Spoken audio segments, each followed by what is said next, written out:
This meeting is being recorded. We got different messages. Oh, there we go. Yeah. We're going. Okay. Cool. So what did you guys, starting with chapter 3, what did you guys like find in chapter 3, or like what was really interesting to you in the nonverbal communication?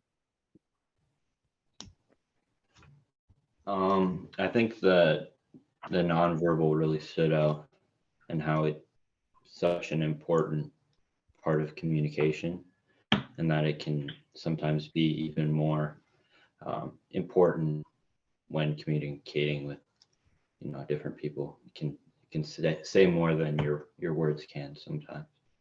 Sometimes like the entire Go ahead. meaning of what you're trying to say could be like completely different when you're like, if reading it on a text.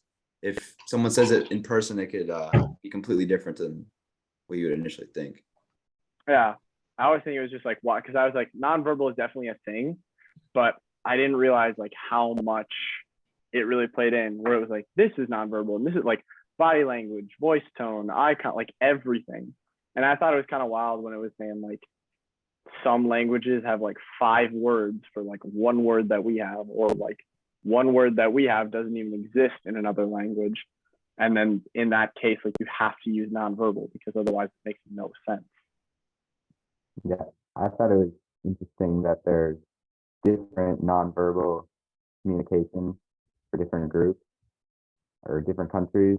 Like holding a guy's hand might seem weird here, but in a different country, it's completely normal. Yeah, like I had this written down in my notes, but like somewhere I heard that like it's like completely, oh, here it is. In some countries, a kiss is a very customary greeting between like 2 guys, whereas like America, that'd be like weird maybe, or like people might frown upon that or something. And I thought that was kind of interesting. What was the name for that? Was it the Sapir-Whorf hypothesis? I don't remember. I didn't have that written down in my notes here. I can probably look it up. I thought something that was really funny was it was talking about the ambiguity of nonverbal communication, about how like some people just don't get it and some people do. I was just thinking like, oh, like I feel like girls are so much better at understanding like nonverbal than guys. We're just like, what is going on? Like, where did that come from? I thought that was kind of funny. Yeah, it's a lot straightforward. But I also thought like before reading chapter 6, like I was seeing a lot of like leadership cues almost, but like in chapter 3 before I read chapter 6, like especially when it's talking about like it was talking about like jargon and slang and like all of that, where it's like in a specific job you would hear those things, and then also like not talking over people's heads, like allowing people to understand what you're saying when you're speaking to them. I feel like those all play into like the chapter 6 like leadership roles as well, and group roles. I thought that was kind of interesting. Yeah. Going back to section 3, I was just surprised on how much of like physical touch and physical distance to like between yourself and other people played such a big factor in how you communicate and like your opinion of like what they say and the person speaking in general. Yeah, like that diagram of like the 3 different, like there was a guy standing like super close. It's like that's personal, and then it was like social, and then it was like, I don't know, but that was cool because I don't often think about how close I stand to someone when I'm talking to them, but it definitely like is just like an instinctual thing. Yeah. That's something I was thinking about a lot reading, is like the instinct of it all. Like I got to the end of the chapter and I was like, wow, this seems like a lot of work to like practice good nonverbal communication. But then I was like, but a lot of it is just instinct. Like a lot of it is just stuff we do because we were trained to do that. And there's not a lot of it you have to think about. Probably comes with practice. Mm-hmm. Over Especially in time. like when you're put in a leadership role. Yeah. Should we talk about chapter 6, was it? Yeah, for sure. Let's do that. I thought it was really insightful. I mean, I'm looking to be a leader one day. Like that's what I want to be a youth pastor. So like that was a lot of like cool information to like bring into that profession. Yeah, that Like- probably provided some helpful insight.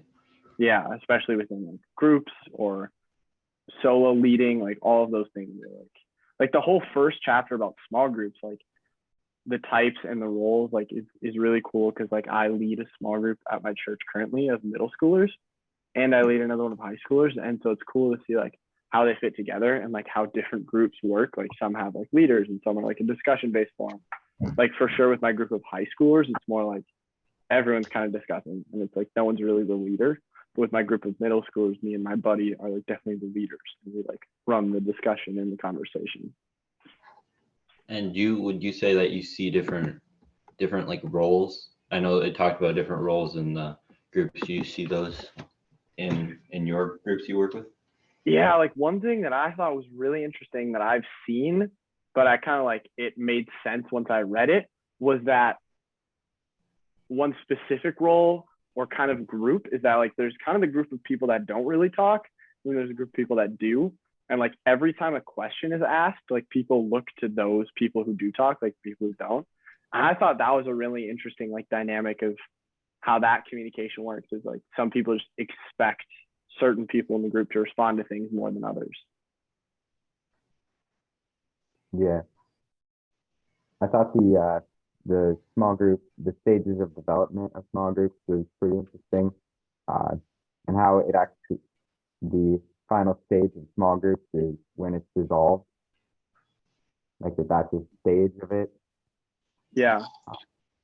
that it's inevitable Yeah, that it was- event. Mhm. Yeah, like finding those different like parts of the small group that you need for it to be like functioning the right Mhm. way. Mhm. Yeah, like I remember in I have it written in my notes here. 6.3 was like participation, messages, feedback, equity, clear and accepted roles, and motivation. Like those are the things. And like I was looking at that and thinking like, well, do my small groups that I'm a part of or that I lead or whatever, like do they have that? And like is it easy to find those things so that they function clearly? Yeah. What did you guys think was cool about like chapter 6, or what stuck out to you guys? Kind of just the group dynamics, like how like there's like different like leaders in different situations, and like different leaders for like different like physical tasks. Like some people are more in tune for that. Just maybe how complex all the social dynamics are, stuff like that. Yeah, I always thought it was just like, oh, like if you're a leader, you're a leader, and it just like makes Mhm. sense. But I never thought about how there's like different leaders for different jobs, different situations, different ways to lead. Like the autocratic, democratic, and laissez-faire. Like you hear those in like government class, but then you don't really take them into like just like groups that you're in, like friend groups or church groups or anything like that. And that was kind of interesting. Yeah. Yeah. Well, any big like final things that stuck out to you guys in either of those chapters? No, I think we discussed most of it. Yeah, I was pretty cool to take the like nonverbal into the leadership and like combine them together. So I'm gonna stop the recording here and then we'll be done.